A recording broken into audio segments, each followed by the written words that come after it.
Well, what a day, Ravens flock. It is 5:12 Eastern in the evening on Wednesday, September 4th. We're closing in on 24 hours to the start of regular season football here in the 2024-2025 campaign. We know that the Ravens and Chiefs will open it up inside Arrowhead Stadium, and it's a rematch of last year's AFC Championship game. Tonight's live stream is brought to you by my friends at BetUS. In about 45 minutes from right now, the AFC North Roundtable, episode number 4 will be coming up. So looking forward to that conversation. We've got a lot to discuss, including a preview of tomorrow night. Kurt Warner joined us exclusively earlier today during our Ravens Lunch Hour live stream. He was tremendous. I will have the best 4 minutes of that coming up. Terrell Suggs hopped on NFL Live and talked a little bit about what he sees in these Ravens right now. What else? Rich Eisen has his power rankings ahead of the 2024 season. Lamar Jackson's new Gatorade commercial, I'm sure you've seen it by now. If not, we'll get into it again. But first, Ravens linebacker Roquan Smith is under fire, and he's under fire from Chiefs fans, Chiefs Twitter, for laughable reasons. I'll tell you why. Here's the clip, first of all, from his press conference earlier this week that Jamison Hensley caught on his camera. I think first and foremost, just eliminating the run, making the guys one-dimensional just like any other game. And once you make a team one-dimensional and knowing exactly what they'll do in given situation, it gives us a chance as a defense to really pin our ears back and do exactly what we would like to do. Yeah, I think first and foremost, just eliminating the run, making the guys one-dimensional just like any other game. And once you make a team one-dimensional and knowing exactly what they'll do in given situation, it gives us a chance as a defense to really pin our ears back and do exactly what we would like to do.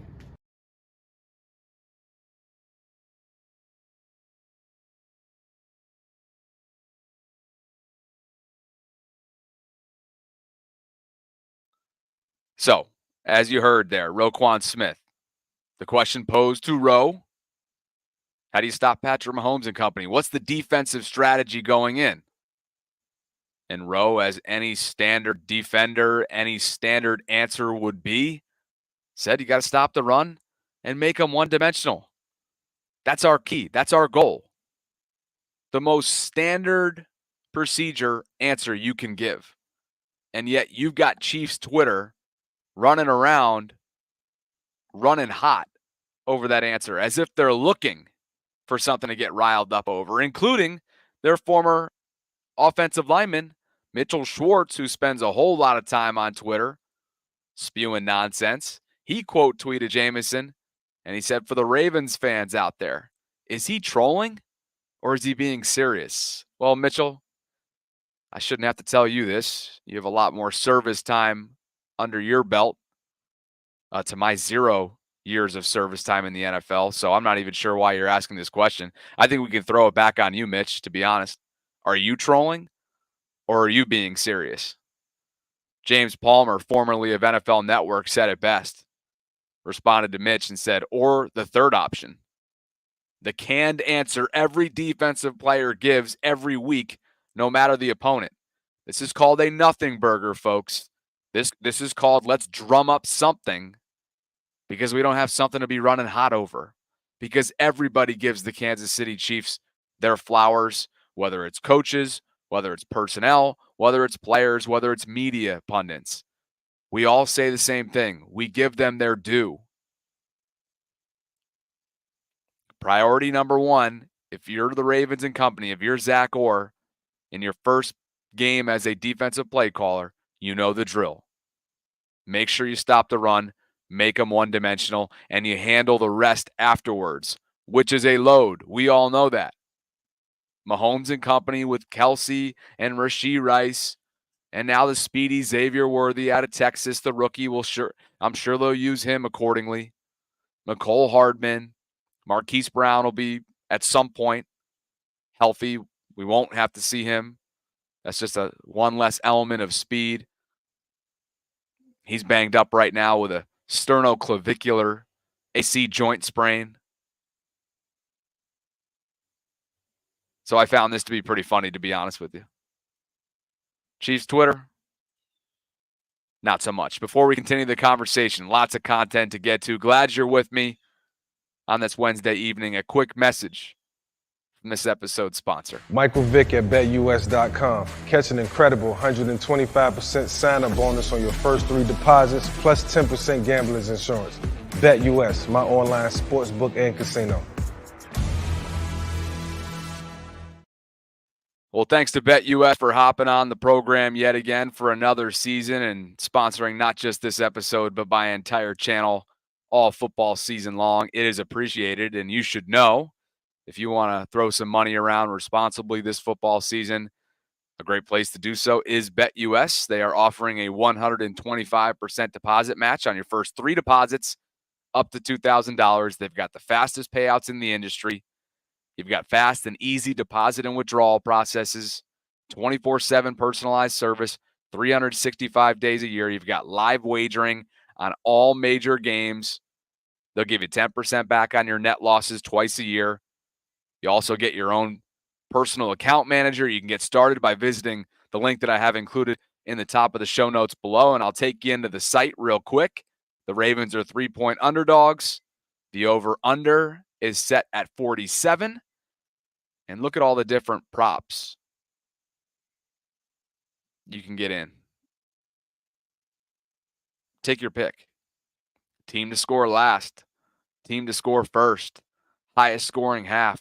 The race to 10 points. The race to 15 points. Total field goals. Total touchdowns. You name it. These ones right here, the race to 10, the race to 15, the race to 20 are interesting. Because when you think about what the Ravens have struggled with against Kansas City in the past, it's punching them in the mouth first. If the Ravens can get out and be the aggressors and not have to answer for Kansas City's initial aggression, I like their chances early on. Remember, last year, the bully was out-bullied. The Chiefs came in and out-bullied the bully at their place. That cannot happen again. Thanks to BetUS for sponsoring this episode. Again, a 125% deposit match on your first 3 deposits up to $2,000. Get started today by visiting the link that I have included in the show notes below. And please be responsible this football season and have fun while you're at it. Well, this was a big deal earlier today. And how interesting is it that I just, a couple days ago, I led with something that Keyshawn Johnson said on a podcast this offseason, and that was, hey, why isn't Lamar Jackson marketed like a 2-time MVP? Why isn't this guy on every other national endorsement, whether it's commercials, whether it's social media, whether it's different advertising campaigns? And my thought was, well, Lamar's really selective. Lamar's really private. And Lamar likes doing things his way. And then not even 48 hours later, Lamar shows up as a Gatorade cover athlete, and the commercial itself, pretty dope. The Ravens have it this year. Can Lamar get it done? They trying to write us off. Y'all got it? Yeah. How hard? Oh, you know we got it. That's right. Oh, you know we got it. That goal. Oh, you know we got it. That's right. Oh, you know we got it. Oh, you know we got it. Oh, you know we got it. Y'all ready? Oh, you know we got it. Let's get it. Let's get it. Let's get it. Let's get it. He ain't never gonna stop us. Cause you know we got it. Let's get it. Let's get it. Oh, you know we got it. Congratulations, Lamar. That's a big deal. There were several other players as well, including Justin Jefferson and Puka Nacua from the NFL ranks. They're the newest Gatorade cover athletes. But that's a big deal for Lamar. His commercial, incredibly inspiring. It fires you up. The timing is perfect ahead of Thursday Night Football. And Lamar's where he belongs and where he deserves to be. And that is in the national limelight. So happy for number 8. That's really good stuff. By the way, I wanted to respond quickly to a comment that I just saw in the live chat during that commercial. 907 Trap says they beat us, but they didn't bully us. We did not get bullied. 907 Trap, if you're referring to the AFC Championship game, I would have to strongly disagree with you. The Ravens took the bait. The Ravens were not disciplined. The Ravens didn't execute efficiently enough. And I think the Chiefs came in and outbullied the bully last year. It's pretty clear. If you watch that game in full, go back and watch it. Travis Kelce, from the moment, I should say before the moment the game began, was playing a game of psychological warfare. And if you noticed, between the whistles, the Ravens were acting, I would say, overly emotional, overly aggressive, and it ended up deterring them. It ended up knocking them out of their in-game discipline and flow and rhythm. There was never a rhythm. I guess defensively in the second half, you held Kansas City scoreless, so there was certainly a rhythm there from Mike McDonald's group. But offensively and even defensively in that first half, going up against Travis Kelce and the games that he was playing, I just felt like the Ravens got totally outmanned and outshined. That's the way that I view it when I look back on it. And one specific area that I want to take another look at and dive into a little bit with the great Kurt Warner, NFL Hall of Famer, Super Bowl MVP, Super Bowl champion, who was kind enough to spend some time with us earlier today on our Ravens Lunch Hour live stream, is this matchup right here. Steve Spagnuolo, he's been with the Kansas City Chiefs as Andy Reid's defensive coordinator since 2019. And look at what he's done strategizing against Lamar. Kansas City's 2023 blitz rate, when Warren Sharp looked at all their games that they played, a rate of 29%. Against Lamar, that went up 15 percentage points to 44. What about Spag's lifetime in terms of his blitz rate? All of his years as a DC. Warren Sharp dug into the numbers, 29%. But lifetime against Lamar, and that's a 4-game sample size, up 10 percentage points to 39. It's clear what the strategy has been for Spags against Lamar, and guess what? It's clear that it has worked. The pressure packages have not been something that the Ravens have had success with. Some of that has been a lack of execution. Some of that has been a lack of answers. In total, Lamar against the blitz, a 52% completion percentage and 6.7 yards per attempt. This has been tremendous from Steve Spagnuolo, and guess what? If it ain't broke, don't fix it. The Ravens have to have an answer for the heavy blitz packages that you better believe that Spags and company are going to deploy coming up tomorrow night. It's just like the cover 0 against Miami several years ago. When the Ravens didn't have an answer, the Dolphins kept it coming on that Thursday night football game. A year later, the Ravens had answers. Baltimore has had this entire offseason to basically just sit. Not just sit, but comb through what went wrong. Sulk, I'm sure, for a while over what went wrong. And then ultimately find solutions for what went wrong. The pace, the pass protection, Lamar's decision-making, all that's going to have to be in there if they want to beat this heavy blitz packages. I thought Kurt Warner did a fantastic job of explaining some of that in one of his recent breakdowns. And before we get to that, more into the numbers from Warren Sharp. The Chiefs blitzed Jackson 43.5% of the time in last year's AFC Championship game. That's their second, and I should say was their second highest rate in a game all of last season. Their seasonal blitz rate was 29.2%. In his 4 games against Lamar as a DC with Kansas City, Spags has blitzed on 38.6% of the dropbacks compared to a base rate of 28.6. Some of these numbers you just saw on the previous screen.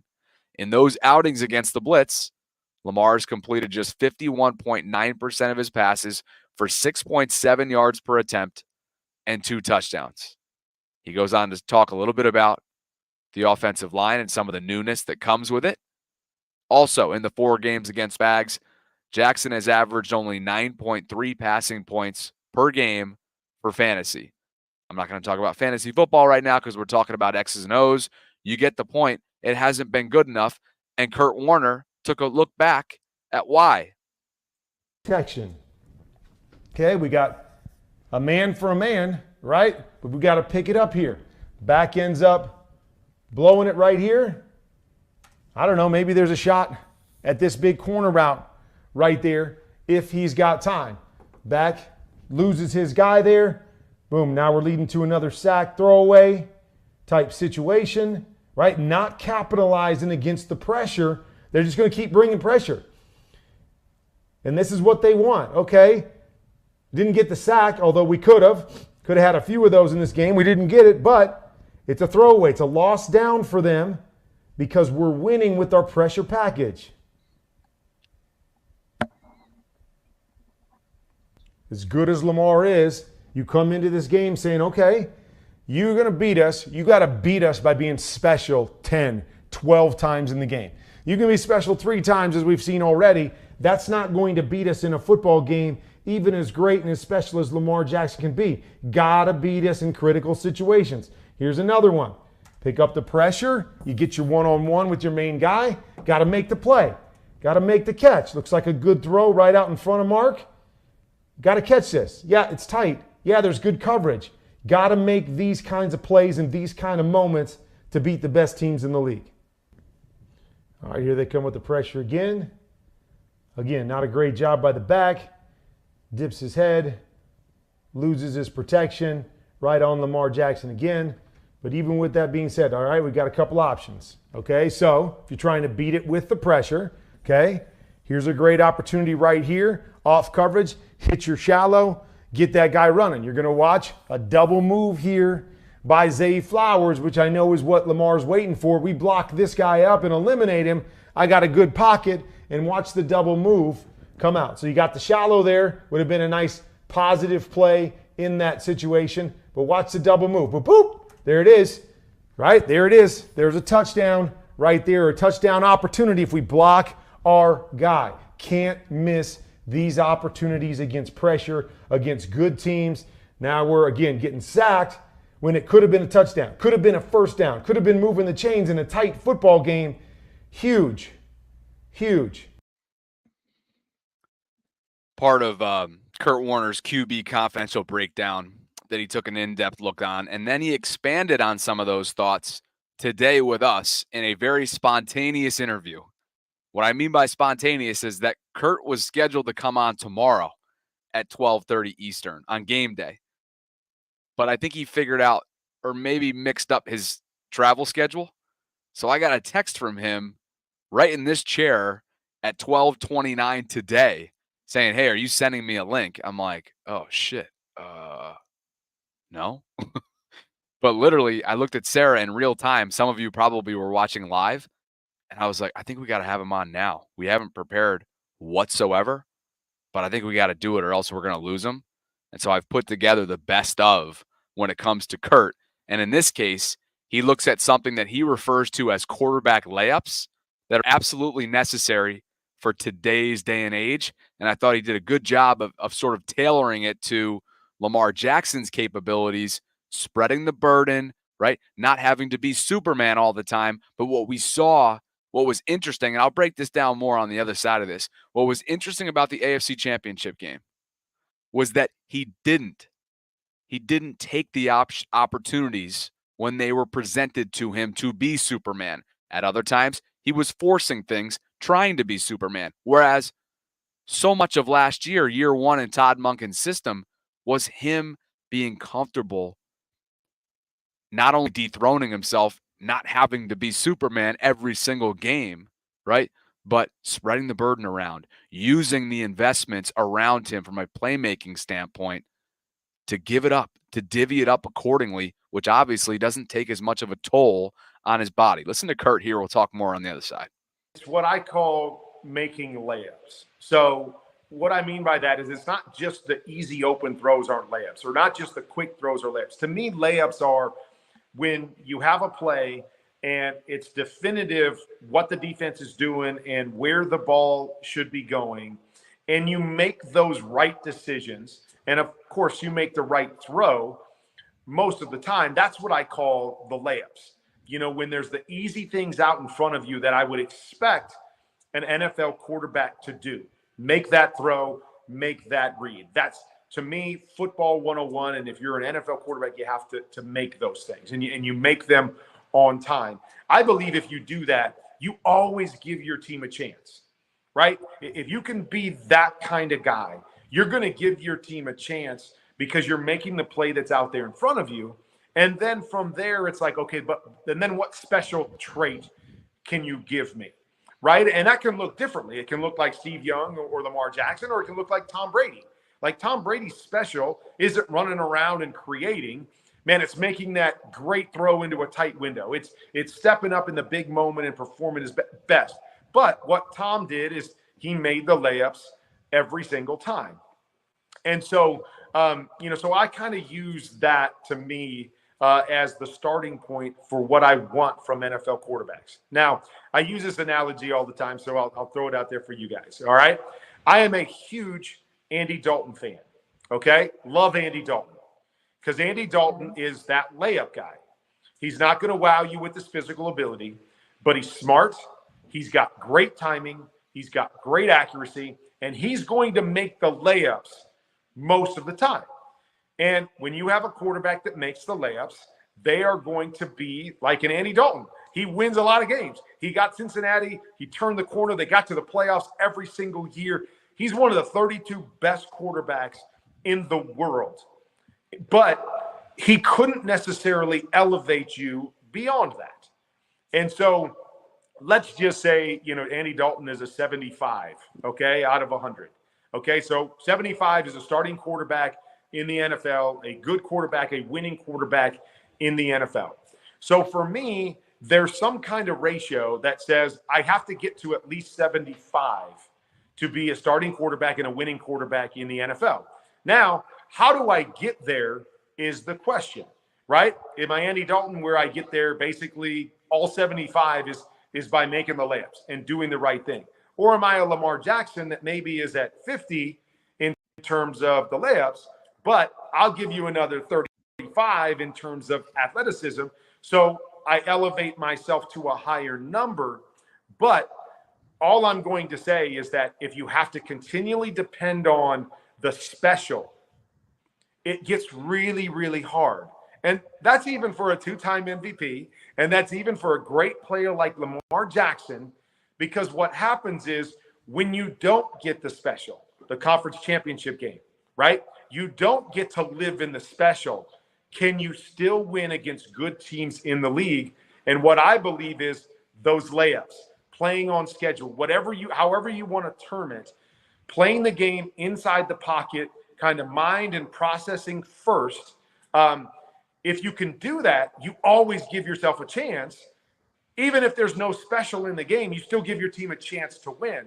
If you struggle with that and you're counted on to go, but I got to be special to some degree every single week, it gets harder and harder. And specifically, it gets harder at playoff time when you're playing against good teams week in and week out. They're going to try to take away your strength, right? We talked about Spags. Don't let Lamar be special. Attack him, blitz him, force him to have to play in the pocket instead of doing the other stuff, and see if he can beat us in that way. And so that to me is, what Steve was talking about. What I believe in is that's where it always needs to start. If you're a quarterback in this league, you got to continue to push the envelope to be the best you can be at the layups. And then where you separate yourself from everybody else is with the special. 4.5 minutes there of just, is he a savant? Kurt Warner is a savant. He'll be on the call tomorrow night. Westwood won with Kevin Harlan, Super Bowl MVP, Super Bowl champion, Hall of Famer. I love the way that he explains that, right? Lamar being special or being asked to be special earlier on in his career, time and time again, takes a toll on you. And I thought at times last year he deviated in the AFC Championship game from what worked so incredibly well the whole season leading up to that game. He deviated. And by the way, Sean, You got a wide open invite. The invitation has been sent into the live chat. The link to join the show is right there. It's time to put up or shut up. You're talking all kinds of junk in the live chat. I'm waiting for you over here. I'm in the middle of a thought right now. You're trying to make me lose my train of thought, which I won't. But I'm asking you to come on here. Matter of fact, I might wait in silence and just wait for you. And all 347 people are going to sit here and wait too.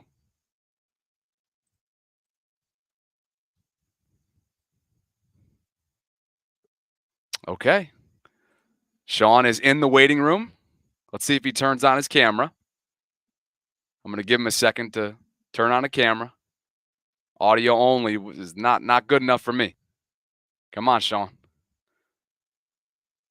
Get that camera on. I'll give you a second. Zone 16 says, in response to Kurt Warner's thoughts, Andy Dalton never made the AFC Championship, nor does he have as many wins as Lamar. So why is that the comp? I think that's more of like, I don't see that as a comparison. I see that as somebody who Kurt views as a player who represents what he refers to, his philosophical vision or definition of what it means to take layups as a quarterback. And so while Andy has never and was never able to get past what you needed from a fundamental standpoint, he was a very safe option as a quarterback. And at this point, he's a very safe backup. I think he's in Carolina, if I'm not mistaken, backing up Bryce Young. So I don't think there's a comparison there. I think it's more of like a floor level. We know Lamar's ceiling's through the roof, but Andy's floor is a very safe understanding of the game, fundamentally speaking. And so D. Lava's checking in too. I respect the red rifle. Andy beat our asses a lot. I was kind of laughing to myself when Kurt made that comp because I'm thinking to myself, oh no, I'd have to think that a good portion of the fan base is getting PTSD from the AJ Green days along with Andy. Sean, your camera's not on yet. I'm trying to get you on the show. Turn that sucker on. Let's bring you in here. Come on. He's hitting me up privately, though. No cam. All right. No cam for Sean, but we'll give him a couple. We'll give him a minute. We'll give you a minute, Sean. Welcome inside. I didn't think you'd call. I'm glad you did. How are you?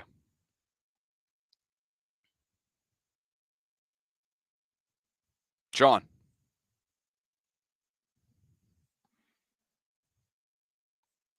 Sean, you got me? You hear me? What's up, Sean? You can hear me? We got you now. Oh, word. Okay, I was trying to log back into it. I loaded out because I can use my camera. How you doing? Everything okay? I'm sorry. And I ain't mean like no disrespect to you. It's just like in the chat, everything, it's with words opposed to talking or whatever. But like I don't feel like they bullied us. I feel like Hardball kind of play Andy Reid different. I think it might have something to do with their history or whatever the case is. Or Andy Reid know how to play hardball. I feel like every time we play Kansas City, they kind of go to this alternate game plan from the way we play football.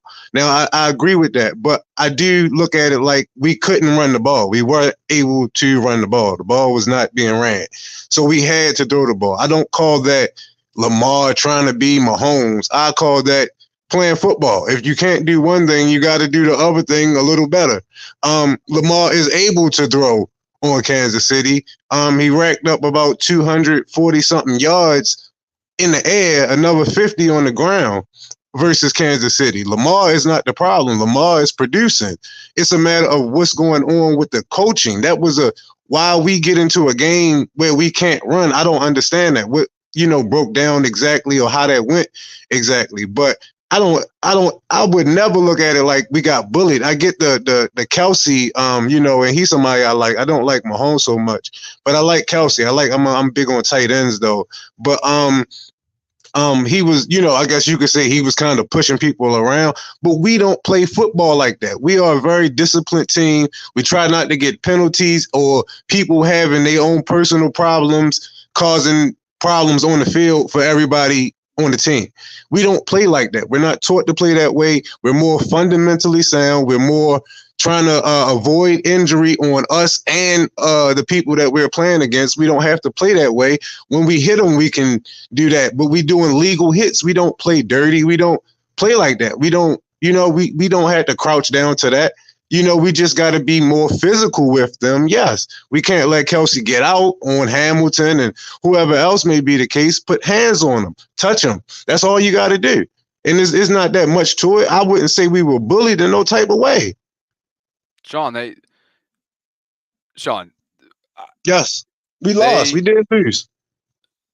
From an execution standpoint, it wasn't good enough. From a discipline standpoint, it wasn't good enough.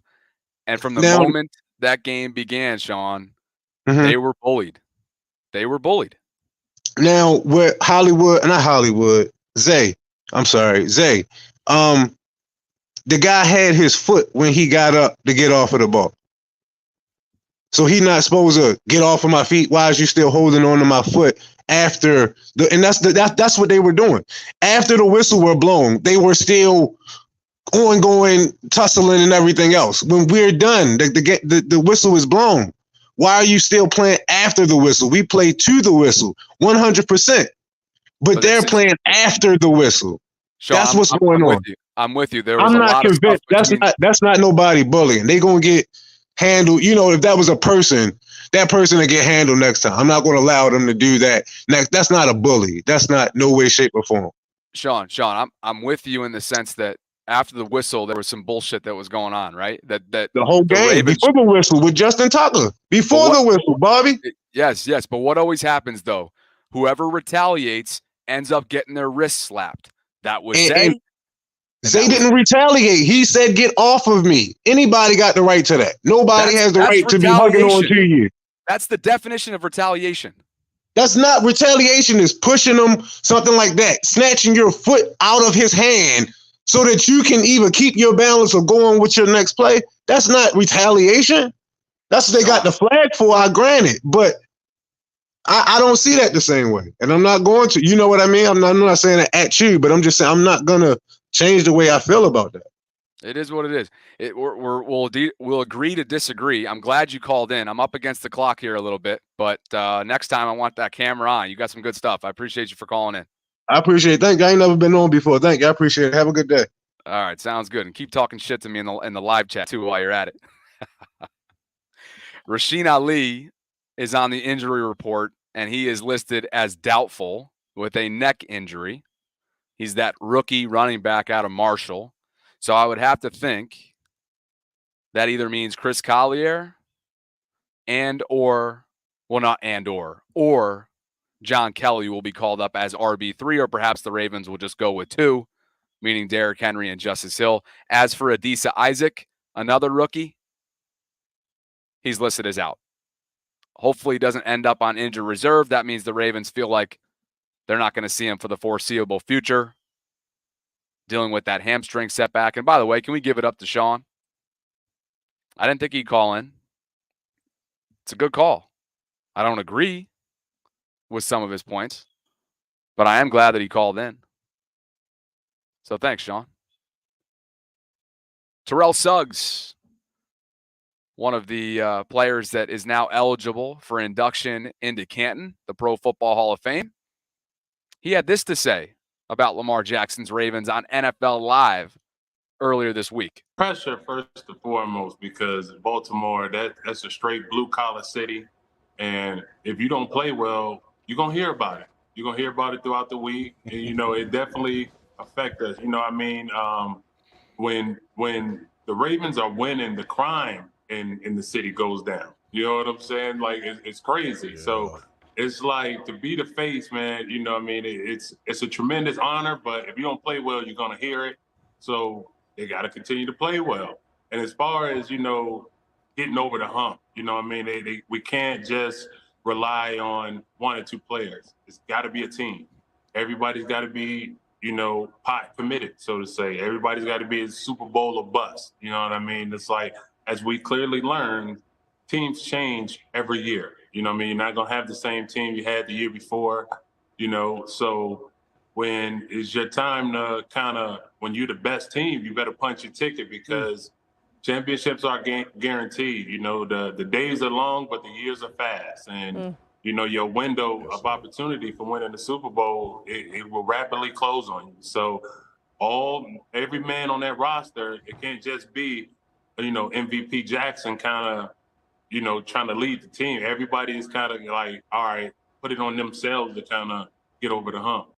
It can't just be MVP Jackson to lead the team. It's got to be everybody. If that's not a perfect microcosm of everything that we've just been discussing when it comes to content provided by Kurt Warner, I don't know what is. Well done there from T-Sizzle. And one of our subscribers last year coined it, and I've been using the phrase ever since, and that is spreading the burden. Lamar Jackson chose to spread the burden for much of last year. And my, oh my, it might have been the best decision that he's ever made as a pro. Not only did it turn into yet another MVP season, but it took them to where they hadn't gone yet over the last 6 seasons in this Lamar era. We all know the special plays that he's capable of providing.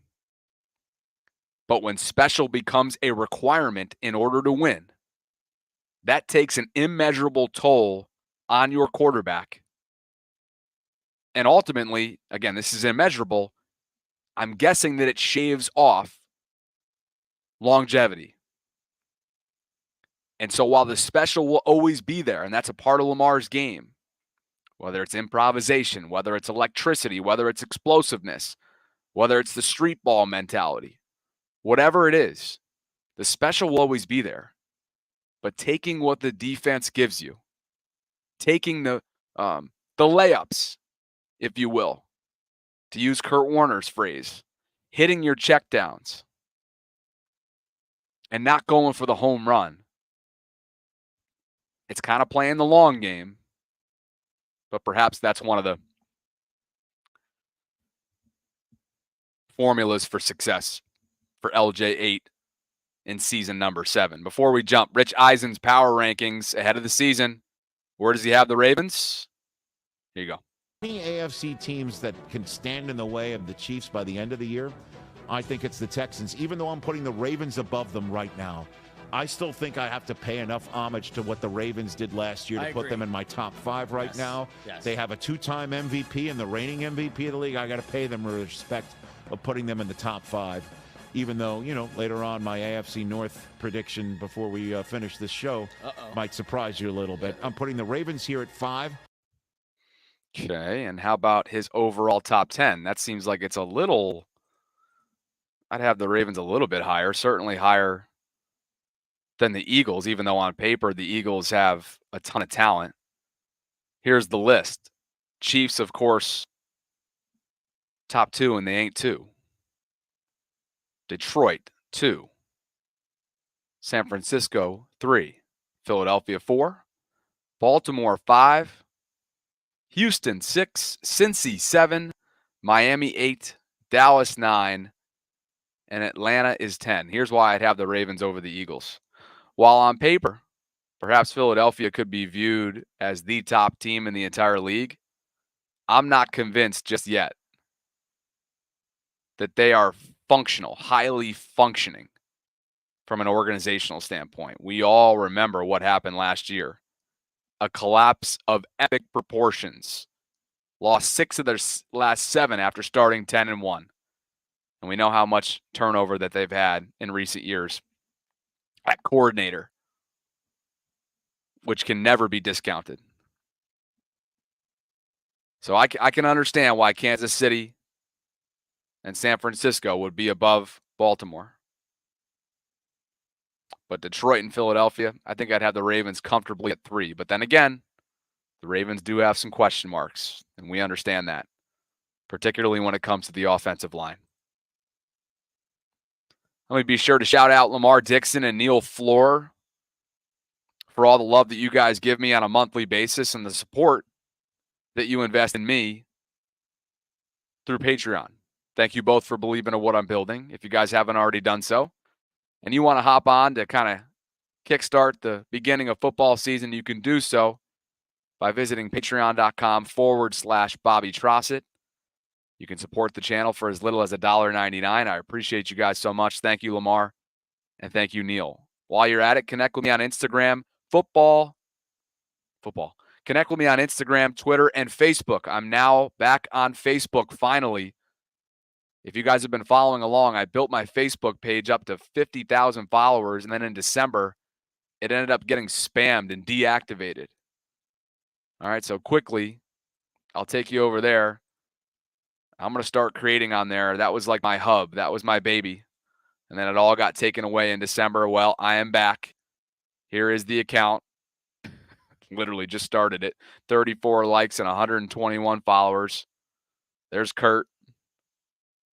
And then there's Lamar's new Gatorade commercial. So anyway, if you want to come hang out in a different platform, that's really where I got started. I know a lot of you probably know me through the Facebook side of things.